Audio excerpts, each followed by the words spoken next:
Hi friends, in this second video we are going to learn the second kind of tense, that is past tense. And this tense is very important because most of the sentences in our spoken language are from this tense. We share our past experiences through the language mostly. That's why most of the sentences from our day-to-day life conversation are from this tense. And one more thing, as per as the exam is concerned, sharing our experiences and story writing, these topics are totally can be covered by past tense. Most of the sentences in these two topics are from this tense. So it is important one. Let's see the sub kinds of past tenses. First one, simple past tense, progressive or continuous past tense, perfect past tense, and last one is perfect continuous past tense. These are the four sub kinds of past tense. Is it? चला तर पाहूया यातला पहिला.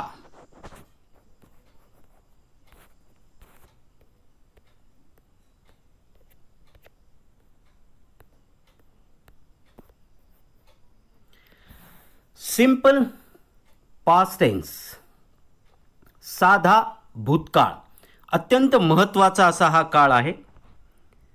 तर formation हा काळ कशा पद्धतीने तयार होतो किंवा याच्यामध्ये येणाऱ्या वाक्याची रचना कशी असते. As usual the sentence begins with subject. नेहमीप्रमाणे वाक्याची सुरुवात ही कर्त्याने होते. Then MV2 main verb second form, or you can say past form of main verb. आता इथे पाहिलं तर तुमच्या लक्षात येईल मित्रांनो की याच्यामध्ये हेल्पिंग वर्ब आलेलं नाही आहे. सब्जेक्टच्या नंतर लगेचच मुख्य क्रियापदाचं दुसरं रूप, देन ऑब्जेक्ट, देन कॉम्प्लिमेंट. हे झालं अफिर्मेटिव्ह सेंटेन्सची रचना. अफिर्मेटिव्ह म्हणजे होकारार्थी. जर साध्या भूतकाळातलं निगेटिव्ह सेंटेन्स असेल तर त्याची रचना अशी असते. सेंटेन्स बिगिन्स विथ सब्जेक्ट, कर्त्याने वाक्याची सुरुवात होते. त्यानंतर नकार दर्शविण्यासाठी डिडंट, डिड नॉट, डिडंट या हेल्पिंग वर्बचा वापर केला जातो. देन आता डिडंट केल्यामुळे डिड हे पास्ट फॉर्म आहे टू डूचं, म्हणून मेन वर्बचं पहिलं रूप वापरले जातं. हे थोडं लक्षात ठेवायचं. जर निगेटिव्ह केलं डिडंट वापरून तर मुख्य क्रियापदाचं पहिलं रूप घ्यायचं. Then object and then complement. This is the structure of negative sentence. Let's see the use of simple past tense in our day-to-day life. First use, the actions which happen in the past. अशा क्रिया ज्या भूतकाळात बोलण्याच्या वेळेच्या अगोदर घडलेल्या असतात त्या क्रियांसाठी या काळाचा वापर करतात. आणि एक गोष्ट इथे सांगण्यासारखी आहे की ज्या भूतकाळी क्रियांमध्ये टाइम मेन्शन केलेला असतो, वेळ सांगितलेली असते, येस्टरडे, लास्ट मंथ, इन 1956, अशा प्रकारे जर वेळ सांगितलेला असेल तर ते वाक्य साध्या भूतकाळात घ्यायचं असतं किंवा लिहायचं असतं ज्याच्यात टाइम मेन्शन केलेला असतो. Example, Nikhil was born in 1976. Nikhil हा 1976ला जन्मला होता. बरोबर की नाही? भूतकाळातली घटना आहे, टाइम मेन्शन केलेला आहे. Second, he past BA in 1999. त्याने BAची परीक्षा पास केली. कधी केली? 1999 मध्ये. क्लिअर झालं? Second use, to express the habitual action in the past. Habitual action म्हणजे सवयीप्रमाणे भूतकाळात ज्या क्रिया घडत होत्या, आज नसेल परंतु सवयीप्रमाणे वारंवार नेहमी, त्याला हॅबिच्युअल ॲक्शन, भूतकाळातील, पूर्वी म्हणजे आपण बोलताना म्हणतो की मी लहानपणी झाडावर उंच चढत असे, बरोबर आहे की नाही, म्हणजे ती नेहमी व्हायची, आता होत नाही कदाचित. तर याला हॅबिच्युअल ॲक्शन्स म्हणतात. आता याचं example, when I was in college I played cricket. जेव्हा मी कॉलेजला होतो तेव्हा मी क्रिकेट खेळायचो. हे नेहमी खेळायचो ना, सारखं सारखं खेळायचो. Second, when I was young I went to cinema every week. जेव्हा मी तरुण होतो तेव्हा मी प्रत्येक आठवड्याला चित्रपट पाहायला जायचो, नेहमी जायचो. आज जात नाही, खंडित आहे. त्यावेळेस हॅबिच्युअल होतं. चला, third use, to express an action which happen simultaneously in the past. Simultaneously action, ज्या क्रिया भूतकाळात एकानंतर एक लगेचच घडतात. सायमल्टेनियस ॲक्शन, एकानंतर एक लगेचच, अशा दोन्ही क्रिया सांगण्यासाठी आपल्याला सिम्पल पास्टचा वापर करावा लागतो. म्हणजे मग स्टोरीमध्ये असते की नाही, दोन घटना एकानंतर एक लगेचच घडलेल्या असतात. तर अशा वेळेस दोन्ही वाक्यात सिम्पल पास्ट टेन्स हा वापरला जातो. पहा example, when I open the door the sparrow flew. जेव्हा मी दरवाजा उघडला, दरवाजा उघडणे ही क्रिया आहे. द स्पॅरो फ्लीव, चिमणी उडून गेली. दोन क्रिया आहेत, चिमणी उडण्याची आणि दरवाजा उघडण्याची, एकानंतर एक लगेचच झाल्यात, सायमल्टेनियस. म्हणून दोन्हीमध्ये पण सिम्पल पास्ट टेन्स वापरलेला आहे. No sooner did he finish his speaking than he sat down. No सुनरचा वापर केलेला आहे. दोन वाक्य, did he finish his speaking, बोलणं ज्याच वेळेस बंद केलं त्याच वेळेस काय झालं, दॅन ही सॅट डाऊन, आणि नंतर तो खाली बसला. दोन simultaneous action. Is that clear? These are the 3 main uses of simple past tense. Is it? चला तर आता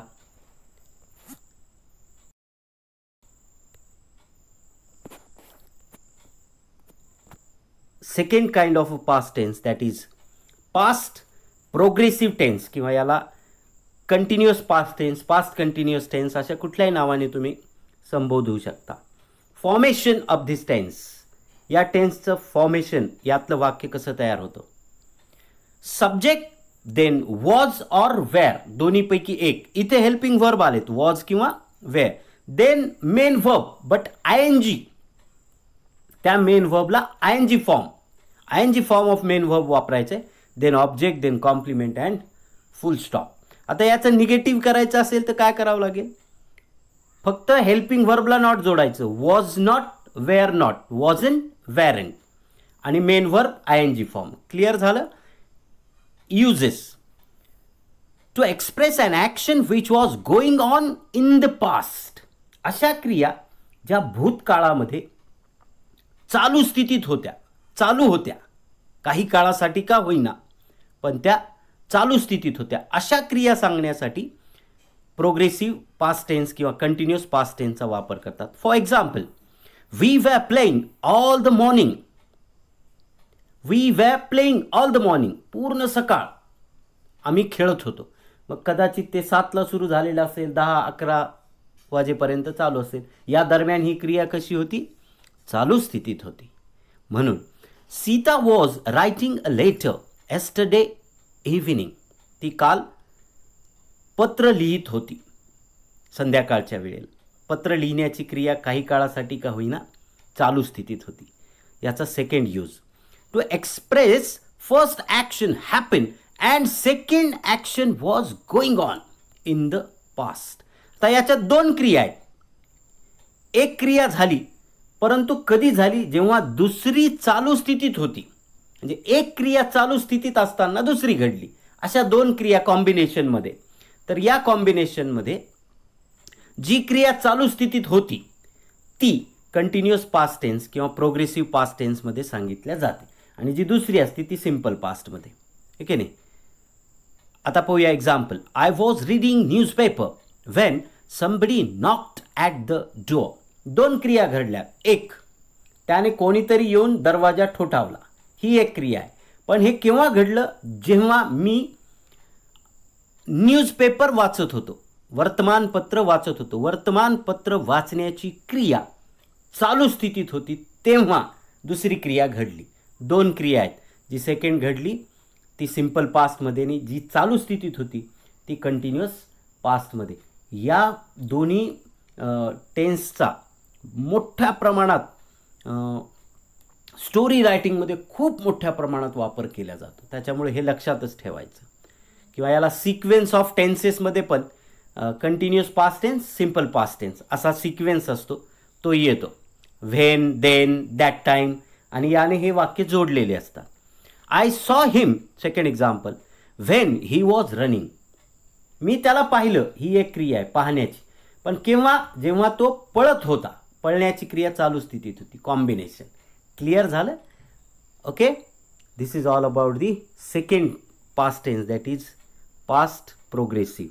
चला आता थर्ड पाहूया, perfect past tense. Formation of this tense, it begins with subject then had. हे सगळ्या प्रकारच्या कर्त्यासाठी वापरल्या जातं. Had, then main verb third form, मुख्य क्रियापदाचं तिसरं रूप वापरलं जातं. Then object, then complement, ends with full stop. म्हणजे जर लक्षातच ठेवायचं झालं तर हॅड प्लस MV3 टू हॅवचं कुठलंही हेल्पिंग वर्ब असू द्या त्याच्यासोबत मेन वर्ब हे थर्ड फॉर्ममध्येच येतं. हॅव, हॅज, हॅड हे जर हेल्पिंग वर्ब म्हणून वापरले तर मुख्य क्रियापदाचं तिसरंच रूप वाक्यामध्ये वापरावं लागतं. क्लिअर? चला, use first. If two actions happen in the past, the former action is denoted in past perfect and the latter action is denoted in simple past. What it means? If two actions happen in the past, दोन क्रिया भूतकाळामध्ये घडलेल्या आहेत, त्यातली जी farmer action आहे, जी अगोदर घडलेली आहे, ती क्रिया परफेक्ट पास्ट टेन्समध्ये सांगितल्या जाते. अगोदर घडलेली आणि त्यानंतर लॅटर ॲक्शन, त्यानंतर घडलेली जी क्रिया असती ती सिंपल पास्टमध्ये. हे पण टेन्सचं सिक्वेन्स आहे.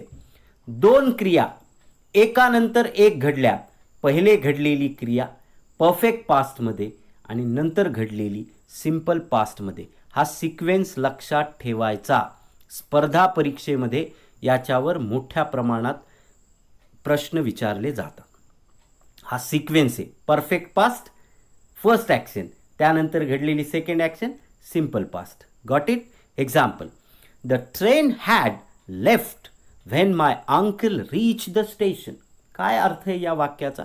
The train had left, railway निघून गेली होती. केव्हा? When my uncle reach station, जेव्हा माझे काका स्टेशनवर पोहोचले.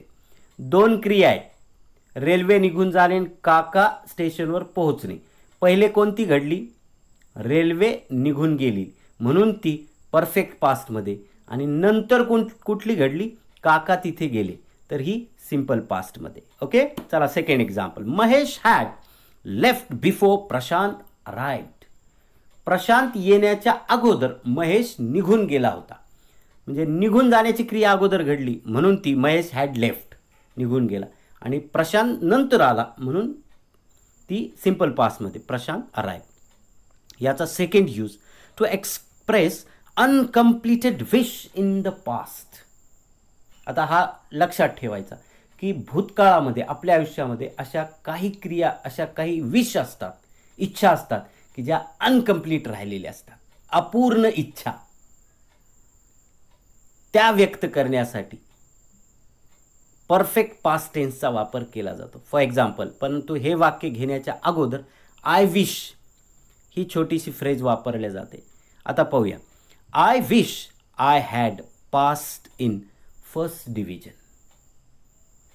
म्हणजे माझी अशी इच्छा होती की मी पहिल्या डिव्हिजनमध्ये पास व्हायला पाहिजे होतं, पण झालो आहे का?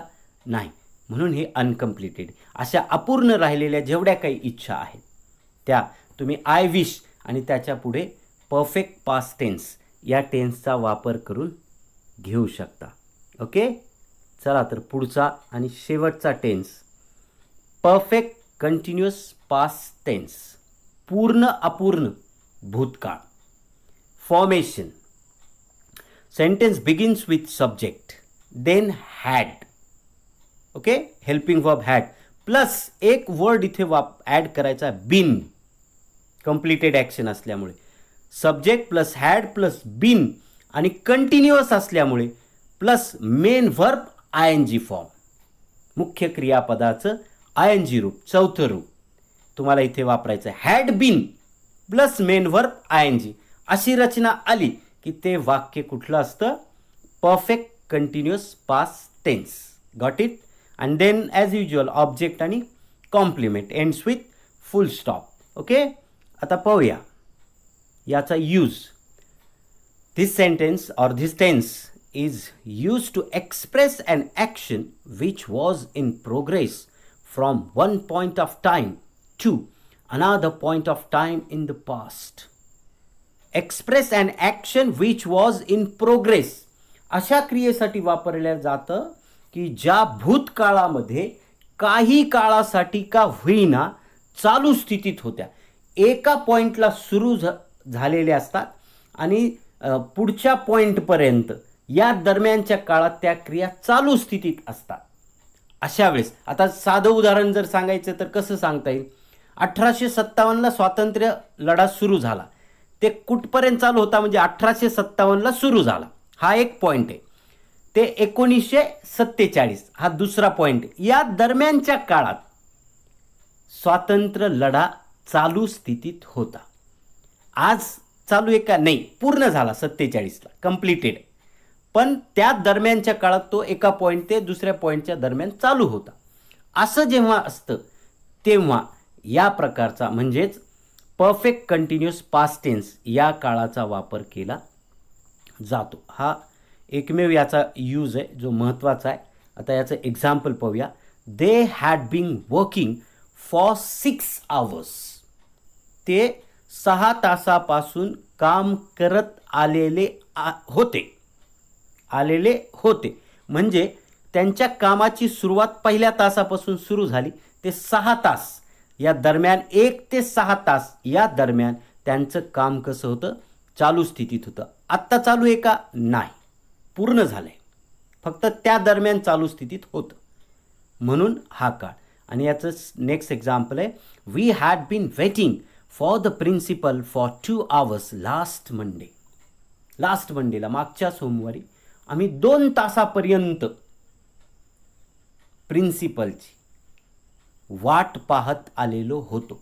वाट पाहण्याची क्रिया एका क्षणाला सुरू झाली, म्हणजे 10ला सुरू झाली असे समजा, 2 तास 12 वाजेपर्यंत ही क्रिया कशी होती? वाट पाहण्याची चालू स्थितीत होती. Is that clear? This way we have completed all 4 sub kinds of past tense. Hope you understood each and every use of all the sub kinds, and now you have to write at least 10 minimum examples of each and every kind of tense, or you can write at least 5 examples of each and every use of the given tenses. If you write more sentences, you can get perfection in this, and you can find it is very easy to write the stories or share your past experiences about your own life. Is that clear?